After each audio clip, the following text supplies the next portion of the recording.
are so many people in this room today. I have a list that is very long of what some would call VIPs. In my mind, in Chicago, I think the fact that we get to live in this great city, we're all VIPs, right? But there's a few people that I think I am obliged to recognize. One being King Harris.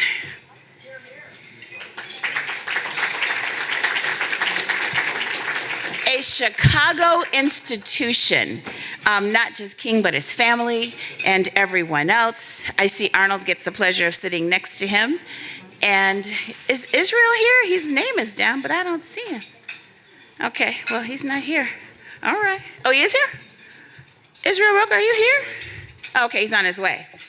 This is going to start being like when we pull the name, if you're not here, you don't get announced.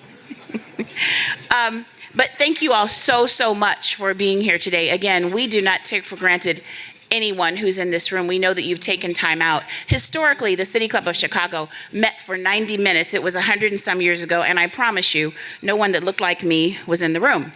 But they meet for 90 minutes, and they talk about issues in Chicago, and then they go back to lunch. That is what we are designed to do. That's what we are designed to be. We are going to try to stay true to that mission. But, you know, I'm so glad to know that if you look to your left or if you look to your right, and I did not take that from my pastor, but if you, some of you guys get that, right? It's a little cultural. If you look to your left or you look to your right, this room looks totally different than it did 100 and some years ago.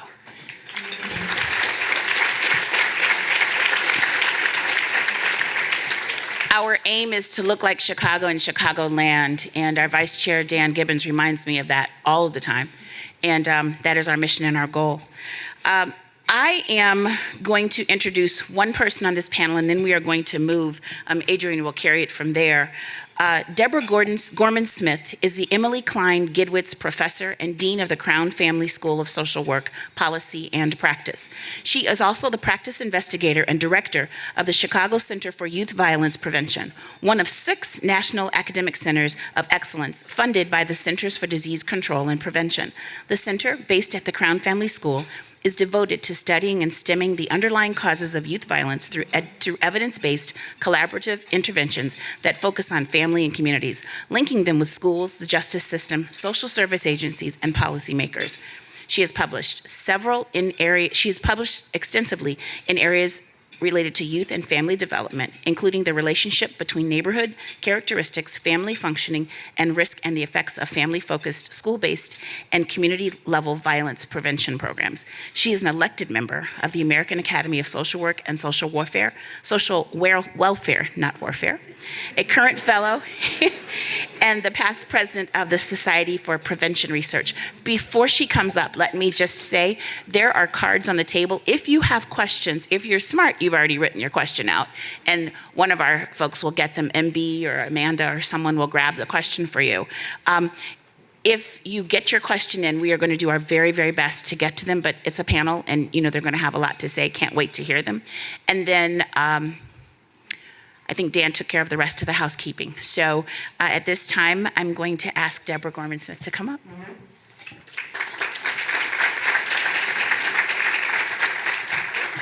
It is. It's a big step. We're working on it. We're working on it. Do you need these? No, I'm good. Okay. Hi, good afternoon, everyone. Thank you. I am extremely pleased to welcome you here today. As you've heard, this is the first of a new series of events co-hosted by the Crown Family School and the City Club of Chicago. Our goal is to bring together civic leaders, academics, and community members for conversations toward building a stronger and more vibrant Chicago. Over the next year, we'll examine the many ways that we can work together to solve big problems using research, evidence-based policies, and direct action. I want to thank Jackie, Amanda, and the entire City Club team for their partnership around this series and for creating a space where we can engage in productive conversations focused on addressing some of our city's most pressing social challenges. At the Crown Family School, we tackle tough social problems like economic opportunity and income inequality, and today's topic on the role of guaranteed income pilots could not be more timely or more promising in its potential to strengthen communities. Our Office of Community Partnership and Impact supports strategic partnerships like this one with Cook County that brings together leaders in government, academia, and the community to address these pressing social issues impacting our city. We know that the right mix of leadership, vision, and research can transform communities and entire cities. And success is possible when leaders, policymakers, and committed communities join hands to make systemic changes. I want to recognize and thank the many individual organizations here today who are working hard every day to make both the city and the county's guaranteed income pilots a success. I especially want to recognize our partners, the University of Chicago's Inclusive Economy Lab, for their tireless work and collaboration. Today, you'll have a chance to learn how policymakers, community leaders, and researchers at universities like the University of Chicago are working to ensure greater economic stability for more Chicago residents. We have much to share and learn from each other, and so again, thank you all for joining us today and for your interest in this important topic. And with that, I will hand the mic over to Adrian Talbott, the Crown Family School's Associate Dean for Civic Engagement, who will moderate today's conversation. Thank you.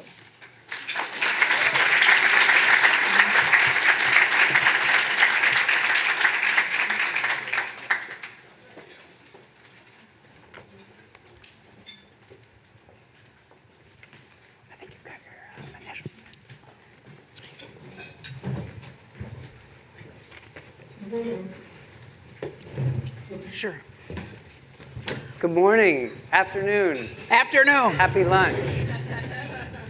Thank you, Deb, thank you, Jackie, and thanks to all of you for being here today for this special conversation about guaranteed income and its role in strengthening communities. I really cannot think of a better group of panelists than this one with whom to have this conversation. So please join me in thanking and welcoming Dr. Shantá Robinson of the Crown Family School.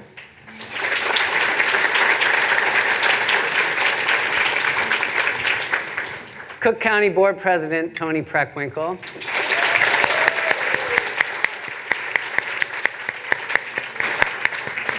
And former Mayor of Stockton, California, Michael Tubbs. Here, here.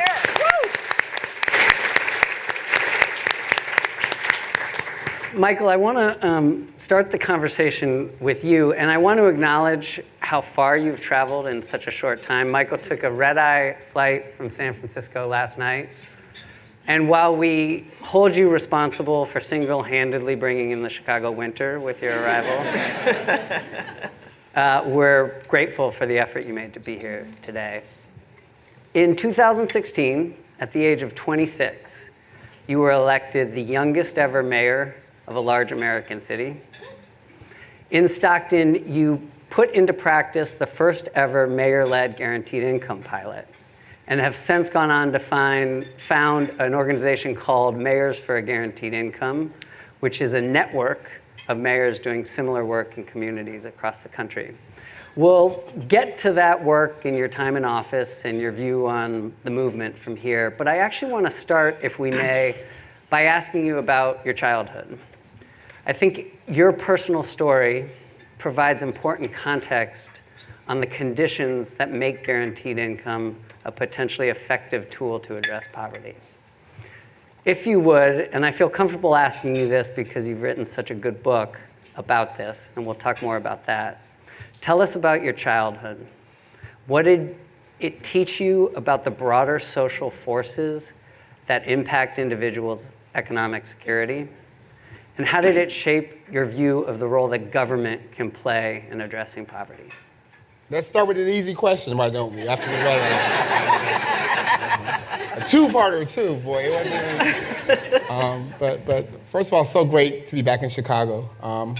Thank you for coming. No, I'm here because. No, wait. She says that because she knows I'm afraid of her. So Adrian had reached out about coming to Chicago, and I was just not, I saw the email, but I said, if I don't respond, he'll stop emailing. And then I get on the call with Madam President, and we're talking about something else, and then before she leaves, she said, I have a question for you. And I was like, here it comes. She's like, will you come? I'm there. So I'm so happy to be here. And thank you, Adrian, and thank you, Madam President. In terms of the question, I grew up in circumstances like the thousands of people who applied for the city and county's guaranteed income program, and like the hundreds of thousands of people who applied and needed but didn't get it because we haven't got to policy yet. My mom worked incredibly hard, but she had me as a teenager. She was 16 when she was pregnant with me.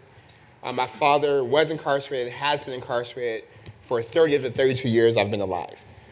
So much of this idea of poverty being a personal failure just seemed foreign to me. I remember my first class at Stanford. It was an urban underclass, and we were talking about poverty. And my classmates would say things like people were poor because they were lazy, or people were poor because they were dumb, or people were poor because they chose to be poor. And I was just so confused. I was like, I thought of my mom, my aunt, my grandmother, my neighbors, my friends, and my mom was the hardest working person I've ever met. Like, she never took a mental health day. I never saw her get her nails done. I never saw her go to the spa. I never saw her take a vacation. In fact, her vacation days were used for when I was sick, right? I saw her work all week and then take extra shifts on weekends. I saw her sort of make $10 last for 2 weeks. I saw her go to the check cashing place, not because she was trying to buy a Louis purse, but because she got paid on the 15th, but the bills were due the 12th, and she had to make sure the bills were paid. I saw my grandmother and my aunt take me to the homeless shelter to serve, or the convalescent home every Saturday. So the narrative around folks who were poor was so foreign to me. But it seemed in every room like this I was in, whether as a college student, or then as a city council member, or then as a mayor, that the conversation was different, that people like my mom, my aunt, and grandmother were the problem and not the solution, that they were the cause of all the ills. And then, particularly as I used to teach, the conversation we would have about children born in poverty also felt very foreign to me. I would be in staff meetings all the time and say, no, I was that child. You have no idea who you're teaching. Someone's bank account has no bearing on their, now y'all see what Elon Musk is doing on Twitter. Like, someone's bank account has no bearing on one's intelligence, one's intellect, and we know, given the history of this country, that in fact wealth is created not just through effort and hard work, but actually markets manipulate it to be racist and sexist and provide opportunity for some and deny access and opportunities for a whole lot of other folks. So to answer your question, I think growing up really illustrated to me that government can't do everything. Like, it's not government's job to motivate people. It's not government's job to inspire people, but I also believe that the vast majority of people don't need to be motivated not to be poor. The vast majority of people don't need a speech or a conference to get tired of poverty, right? Like, I think at the very least, government has a responsibility to create inequities that government created. And I think that's what guaranteed income is about. It's about government correcting government action. And it's actually the least we can do, given the 400 years of a history of genocide and land theft and human trafficking and folks paying into a system but then being denied benefits for hundreds of years, or not able to get loans for housing, or their neighborhoods, once they do everything right, their neighborhoods, they become redlined and their property becomes less valuable. Even like the history of this city in terms of restricted covenants and in terms of sort of robbing black folks of wealth through manipulating the housing market, really illustrates to me that government, at the very least, has to correct what government has caused. And I'll conclude with saying that when we say that poverty is a policy choice, that's not a platitude, it's a fact. When we say that we have an economy that pays people poverty wages, that's not an opinion, that's a fact. In this country, there's not one city, one county where the minimum wage in the area is enough to pay for a two-bedroom apartment. That's not effort. That's not ability. That's not merit. That's policy, right? So that's my answer.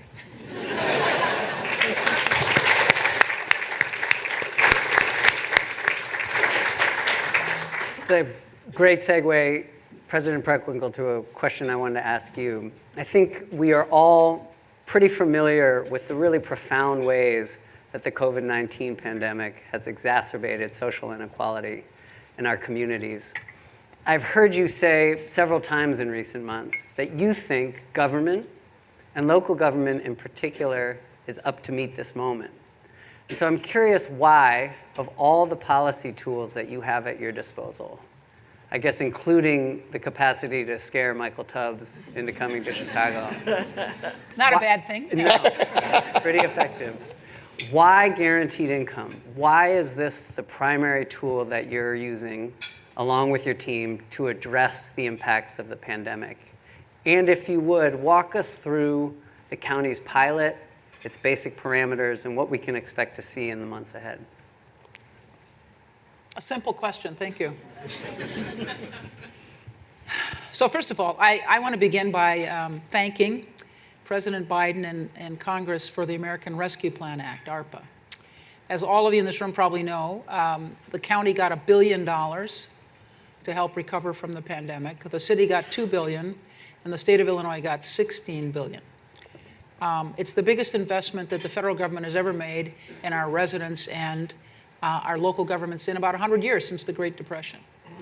So we have resources that we haven't had for most of my lifetime, all of my lifetime, at local government. And I just want to thank Lynetta Haynes-Turner. I don't believe she's here, but my chief of staff, when we got this resource, we talked about how we would best invest it.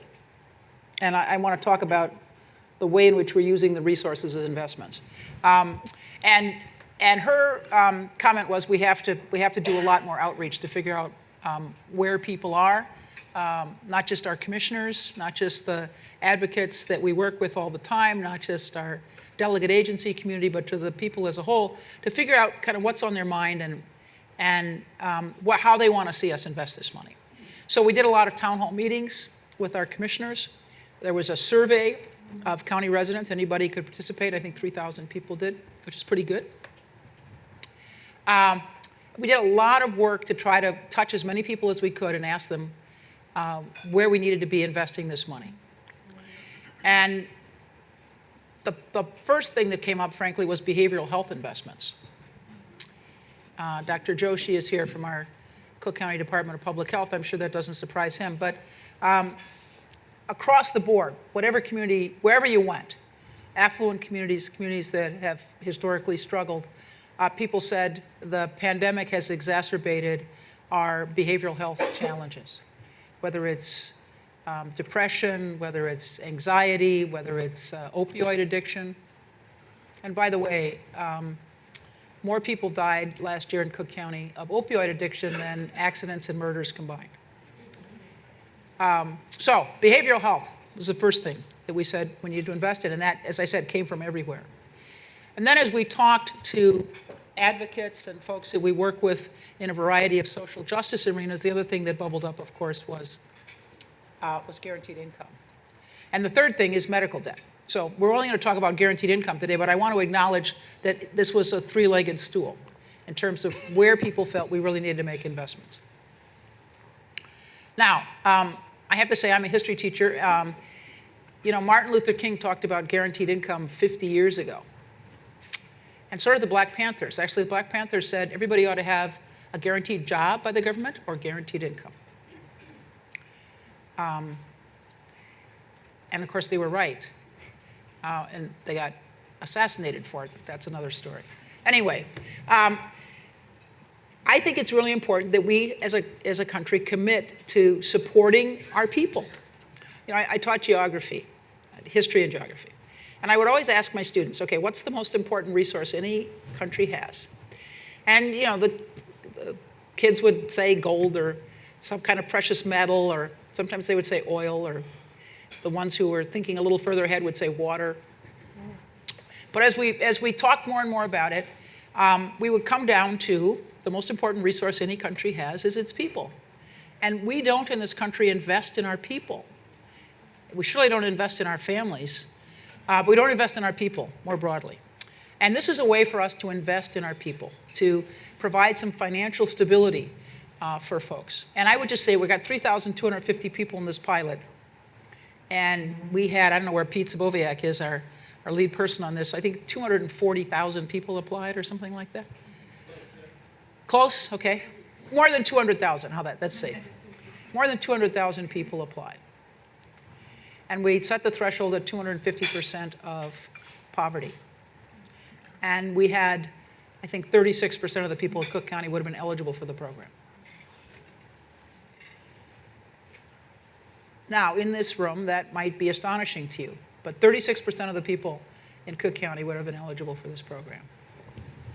And that, we have tremendous inequality in this country, tremendous inequality, and as the mayor has said, it's been driven by public policy, and we shouldn't pretend otherwise. And since government is implicit in the inequities that we see, government has to work to address those inequities. And that's the goal of our guaranteed income pilot. We want to be part of the national movement that provides momentum to this idea, this program, in the hopes that the federal government will decide that this is what needs to be done across the country. Because frankly, the federal government is the only entity that has the resources to do this across the country. This has to be a federal initiative.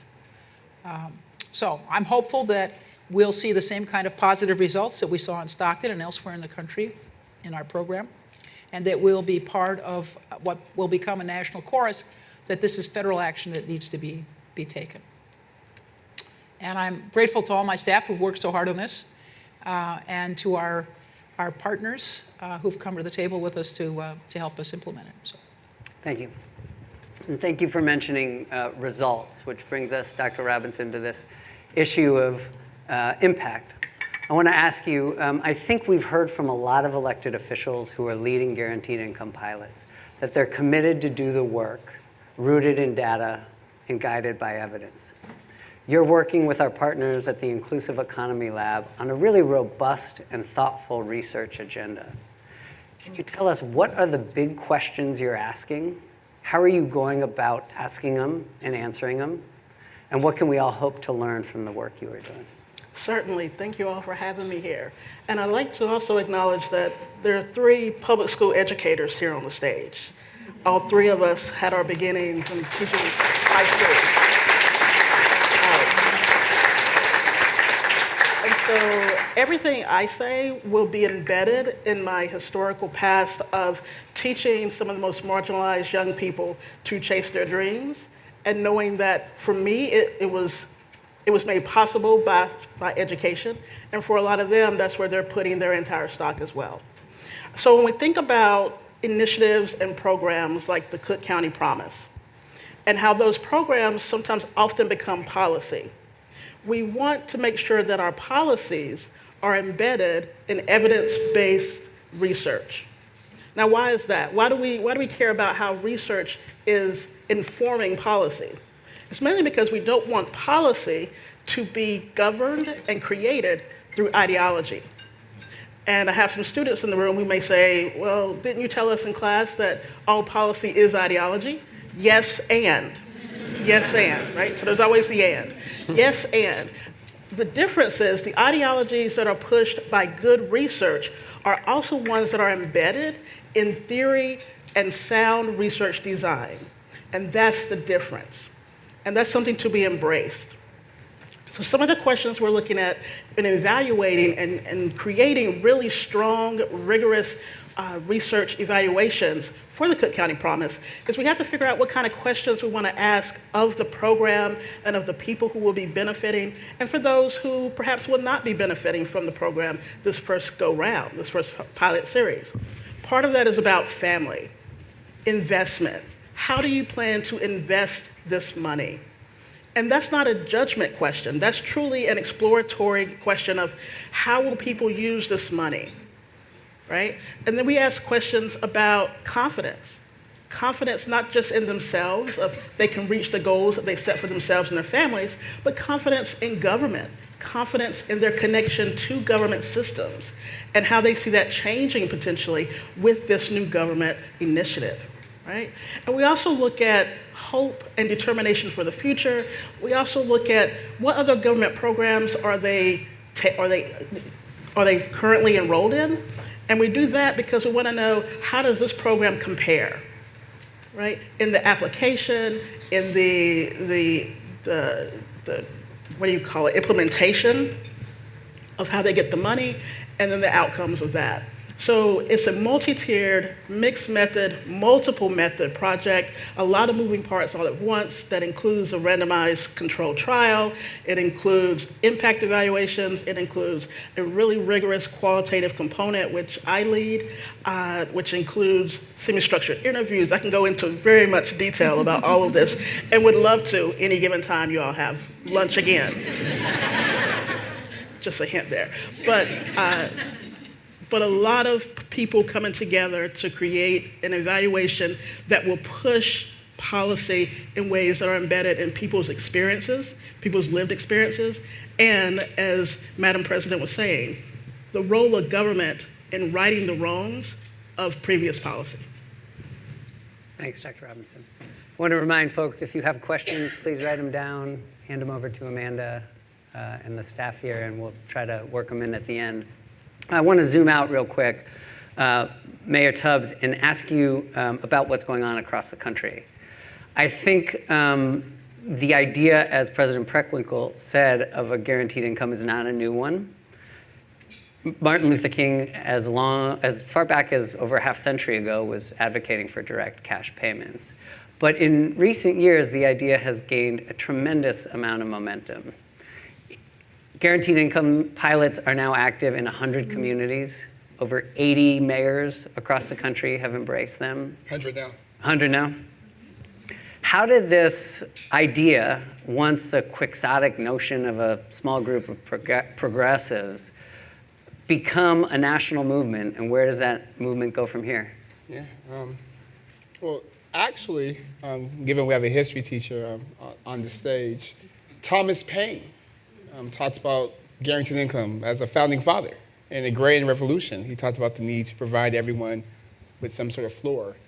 In addition to Dr. King and the Black Panthers, there is a black woman, Johnny Tillman, the National Welfare Organization, which also called for a guaranteed income because of the ways in which sort of the welfare system as it was administered denied women agency and the ability to make decisions for themselves. And actually, even more interestingly, Richard Nixon oversaw municipal guaranteed income experiments across this country. And it was almost going to be he was thinking about doing a negative earned income tax credit to make it a policy. But for one of his advisors, going back to some study done in England during the 1400s when they gave peasants money and the peasants stopped working for nothing, and used that as this idea that this would disincentivize work, which is still a trope that we're fighting with today. So this notion is actually deeply rooted in the American experience. In every century, a thinker or a group of people, folks are like, well, hey, maybe the way to help people without money is to give them money. And 50 years later, here we are. But in terms of today, I think it's a couple things. The biggest thing being the intersection, not just of the COVID-19 pandemic, but also the George Floyd protest. And I say that because that's how Mayors for a Guaranteed Income started. We were all thinking about how are we responsive to this moment where people are in the streets demanding that something has to be bigger and better.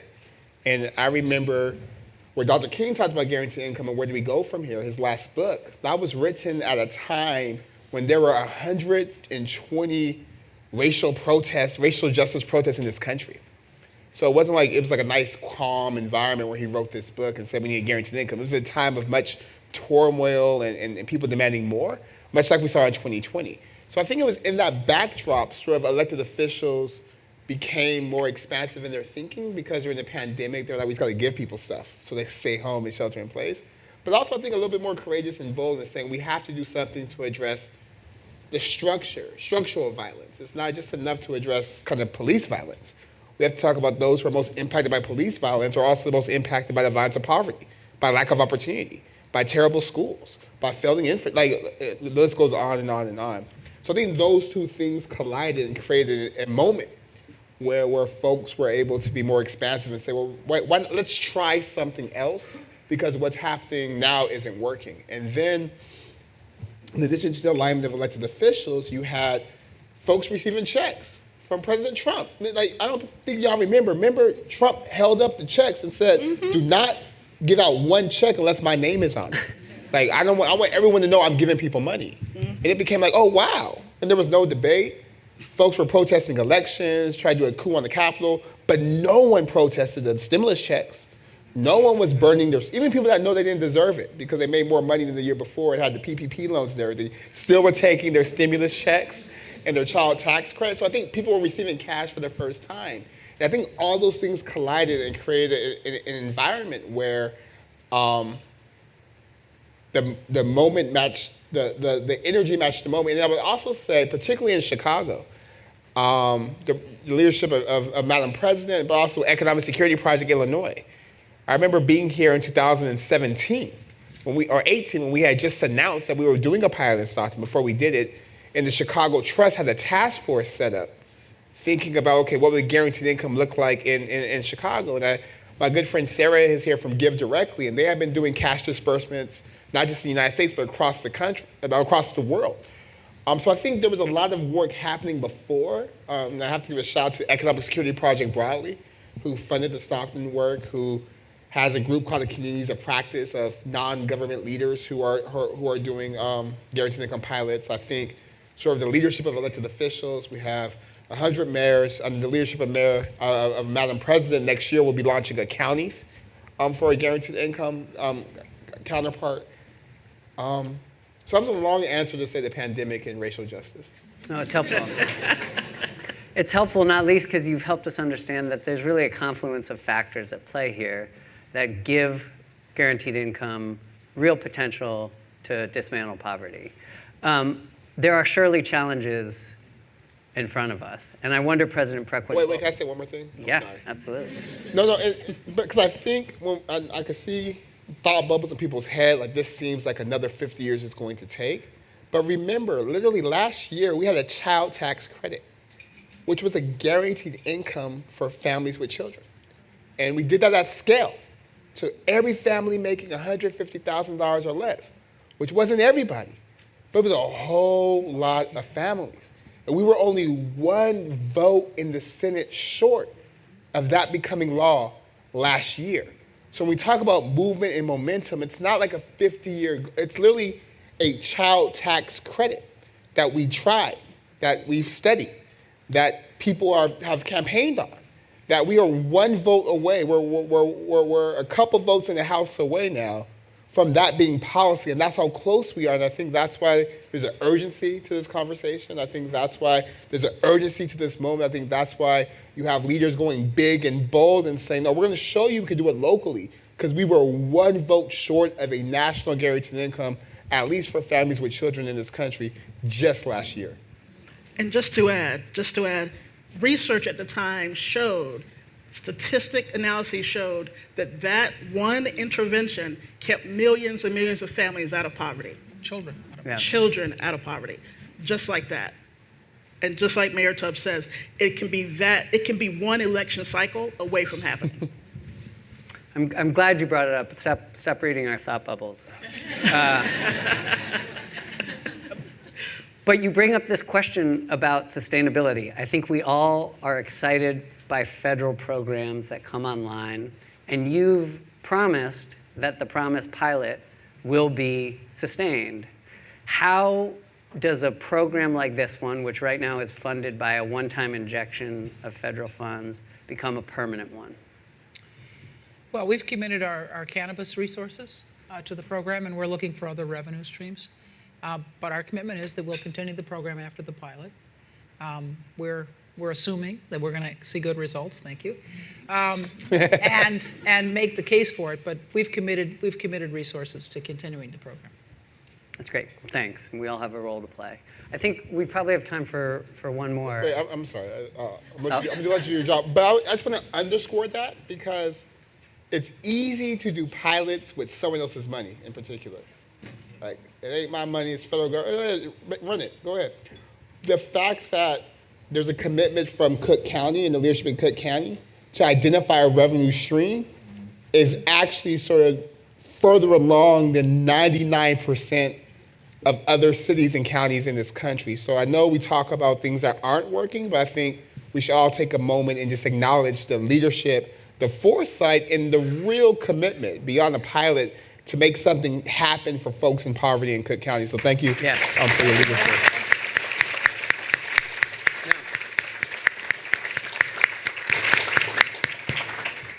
I'm going to ask, you want to add one thing? I'm going to add. Absolutely. History teachers Just is what we do. You think That's what we do. he'll say it. That's right. So thinking about all of us in this room having this conversation about guaranteed basic income and how we go back to our home lives and we talk about this progressive liberal thing that the county's doing, right? We're engaging in this public sphere around this really radical intervention. And just think when FDR did Social Security, it was also radical. It was also this progressive liberal idea that was linked to socialism. And, communism. All the isms thrown in there, right? Making up isms to throw at him. And now it's seen as something that if you try to take it away, you're not going to win political office. Now it's called a, quote, entitlement, right? So we're not that far off from having these kind of conversations in these spaces to having a larger public sphere of people engaging around this common language of guaranteed basic income and what we owe to our children and our families and what we owe a debt to in terms of our past wrongs that have been created by policies that were exclusive and exclusionary. I just wanted to add that. And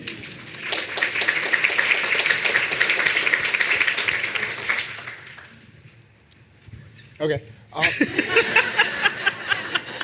No, because thank you for bringing that up, Doctor. One. Let's do it. Because we call things like radical or kind of far out there or will never happen. But I think as the chair of the Chicago Club said in her intro, like this room, just 50 years ago is a radical notion. This panel. Hell, in some parts of the country today, this panel, and who are the panelists, who are the leadership and the experts, is a radical notion. Just 100 years ago, women voting, much less being office holders, was a radical notion. And I think it's important when we look towards the future to understand that the future is going to look back at the present and say, they thought this was radical. And I think we take for granted that what we enjoy today was someone's imagination, someone saying we can do more, someone demanding us to be more civilized, more in tune with each other's common humanity. And I think that's what's so powerful about like guaranteed income. Is that and if 50 years from now, it'll be looked upon as like, I can't believe this was controversial. I can't believe they had to have 100 studies that said the same thing. People spend money the way people spend money. Money makes people happy. Money makes people less stressed. Money lets people pay for childcare so they can go to work. Like I think just to underscore, like what we consider radical today will be seen so mundane and obvious tomorrow, and that's why this work is so important. And I don't want to put a damper on this. I would just say what I used to tell my students. African Americans were enslaved people in this country from 1619 on.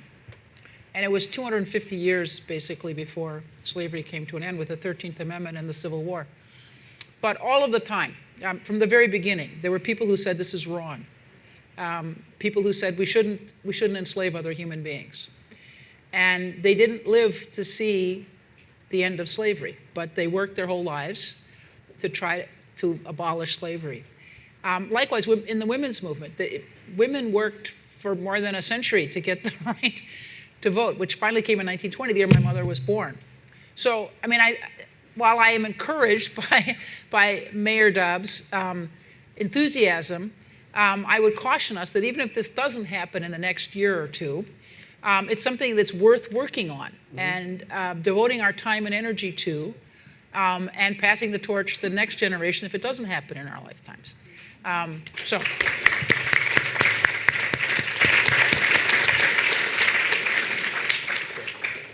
You know what? I think that's a great place to end. I want to thank the panel for helping us really understand that we enter these conversations with our own assumptions and narratives around poverty and government and the intersection of the two.